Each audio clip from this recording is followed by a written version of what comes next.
Hey guys, welcome back to another episode of EdgeMasterGaming, where today I'm going to be covering, as the title of the video says, the new Smith & Wesson 500 update. This update not only includes the new Smith & Wesson, but also includes a new Glock expansion pass, assault rifle animation, and model updates. As usual, I'll try to provide as much footage as I can so you guys are aware of all the new updates and what they look like in the game. But before we get started though, please don't hesitate to hit that like and subscribe button should you find this video helpful, and definitely consider subscribing. Also, please check the description box for more links like my Discord, Twitch, and Twitter. Alright guys, let's get started. First up is the new 500 Smith & Wesson Magnum revolver. It's been added to the mystery box. Upon picking it up, it has 5 bullets at the ready and 90 in reserves. This gun is extremely powerful and can one-shot up to round 23 unpacked. Because of this, you can expect some recoil, and the fire rate isn't the best, but who cares when you have all that firepower at your fingertips. I do guarantee though that as long as you can aim, you'll be able to kill your target with no problem. In addition, it has very quick reload time, which I love. When this gun is packed, it becomes the gallows, and continues to hold 5 bullets at the ready and has increased to 130 in reserves. It carries the Hangman module, where the first shot after reloading deals 250% damage when aimed down sights. This bonus is preserved on headshots. So basically, reload and keep aiming for the head. When you do this, you'll notice at the bottom of the screen, the word Hangman will appear. Last thing that I want to mention after pack, it can one-shot to round 35 provided you use the bonus damage. But enough talk, let's see this gun in action.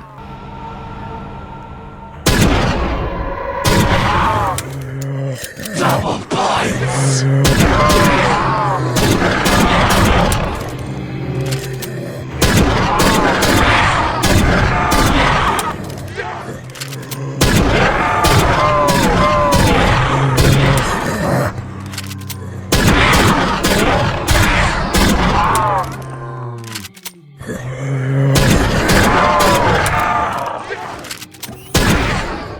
This gun is great and an awesome addition to the game, especially with this cool inspect animation. As of right now, this is the most powerful handgun in the game. One thing that I want to bring your attention to is, because of the fire rate, be careful in the later rounds. As powerful as it is, you definitely don't want to get cornered with this gun. Next up is the new Glock expansion pass, which includes 3 Glock variants and can be purchased for 349 Robux. Upon entering Project Lazarus, you will notice that there's a charity fundraiser message that states that all proceeds from this purchase of the new Game Pass will be donated to the Equus Foundation, which supports the animal welfare of horses. I'm all about helping out for a good cause, and I hope you guys are too. Starting off with the first handgun in the Glock expansion pass, it's the Glock 37 GAP. This gun carries 10 in the magazine and has 140 in reserves. When packed, it becomes the Stallion and gets an increase of 13 bullets in the magazine and 234 in reserves. It carries the Head Start module, where the first bullet of the magazine does 250% headshot damage. And like the Glock 17, it has that additional 15% movement speed when equipped. This gun can one-shot to round 33. Now let's see this weapon in action.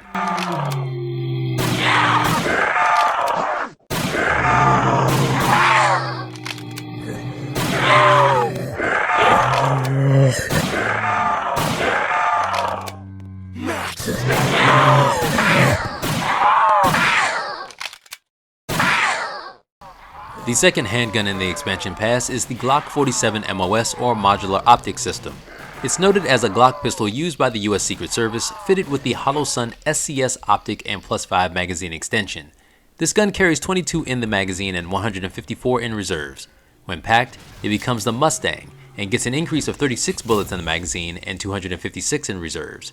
It carries the Gallop module, where it converts the weapon to a 4-round burst, accurate 2-round burst when aiming down sights. I consider the 2-shot burst as the 1-shot count. With that being said, it can one-shot up to round 26 or 27. Now let's see this weapon in action.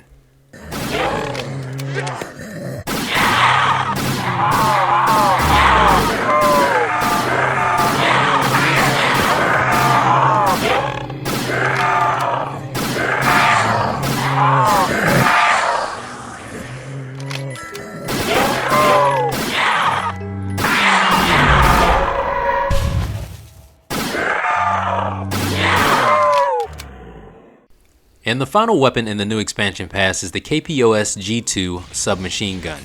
It's described as having a PDW, or personal defense weapon conversion kit, with a full auto Glock 18 that increases accuracy and recoil control. This gun carries 33 in the magazine and has 264 in reserves. When packed, it becomes the Knobstrupper and gets an increase in 42 bullets in the magazine and 336 in reserves.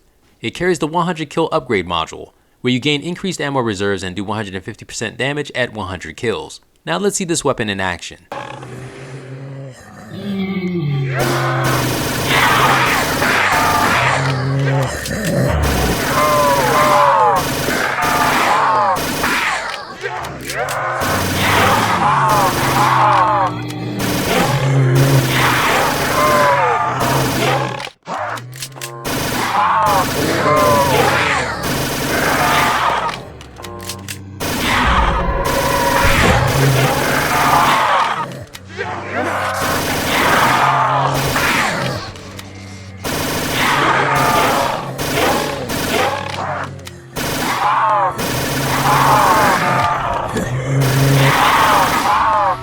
Overall, I have to admit, this is probably the best derivative pack of weapons yet. Every single weapon that I've used here is pretty good. The only exception would be this KPOS, and the only reason why is because it falls off in damage the earliest out of all of them. So I highly suggest that you guys get this new expansion pass. I guarantee that you won't be disappointed, and again, it's going to a great cause, so how can anyone go wrong with that? Moving on to model updates. There are a few weapons that you may have noticed look or operate a little different when picking them up. The first one is the Glock 17. Slide catch now visually engages when the slide is locked back. Take a look here.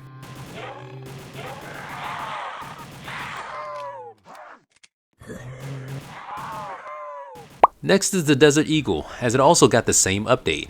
However, the hammer now visually functions and the reload animation is so much better.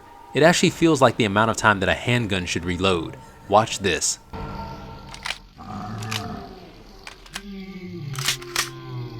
Because of this gun will definitely get moved up in ranking on my all gun tier list next year. Speaking of which, if you haven't seen that video, you can check it out at the link here on the screen or from a link in the description box below. Additionally, there have been some weapon buffs that I need to bring to your attention, because these were done for 2 assault rifles that I think you guys would definitely be appreciative of. The first one is the Aug A3. As you can see here, there was an increase in the damage and mag size, but a decrease in ammo reserves. This was done to more closely match it to the real life weapon. And the second is the F2000. It too got an increase in damage, but got a reduction in fire rate, all for the same purpose. Moving on to the next portion of the update, many of the weapons have had their third-person animations added, so I'll show you what they all look like here.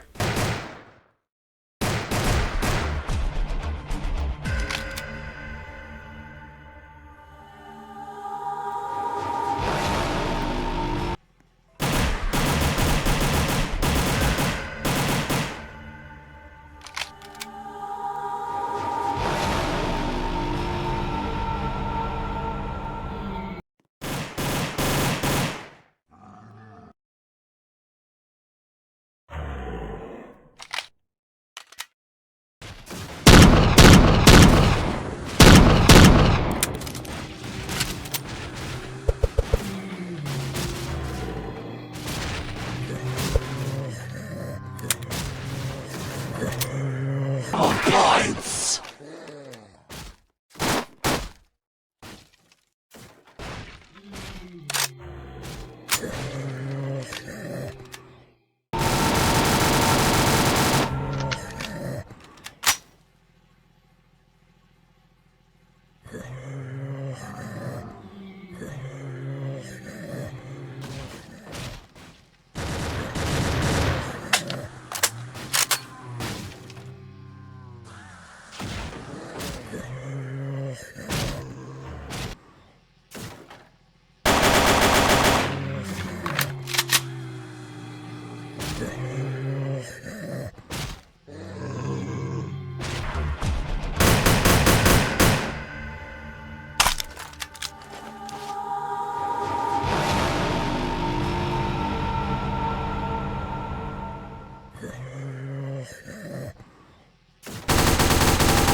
Last portion of the update always deals with bug fixes and other miscellaneous items. And with that being said, the Tec-9 got a bug fix where the upgraded Tec-9 would not properly have its damage upgraded after 50 kills. So unfortunately I don't have any footage of this, so let's just move on. Next is the Crinkoff, also known by its much more common name, the AKS-74u. Got its pack name changed to Backinen because its previous name was relatively bland and uninspired. The SA58 OSW's information has been updated where its place of origin is now the US instead of Belgium, and its origin year has been changed to 2003 instead of 1953. Next up, a minor model fix was done for the Crossbow due to its rear sight dots being obstructed. And unfortunately I don't have any footage of this either, but it's pretty self-explanatory, so let's just move on. Moving on to the MGL LTL Anti Riot. It was updated with the same rendering code that is being used by the Glock 47 MOS, and on top of that, it finally got its packed ammo reserves fixed. It was bumped up to 96 from 48. Second to last is for the weapon framework, where Logitech potentially fixed a bug that occurred when packing your only weapon. In addition, there is now a spam limit on the empty gun clicking sound effect, and the volume has been lowered for third person. And finally, the Armory got a UI bug fix. Apparently there was a bug with the camouflage listing display that would cause the UI padding to be inconsistent. Well guys, I might be doing more Project Lazarus challenges pretty soon. I haven't decided on which ones yet, but believe me, when I do, you guys are going to be the first to know. Again, let me know what you guys think of the new update down below. And as always guys, remember to have fun, take care, and God bless.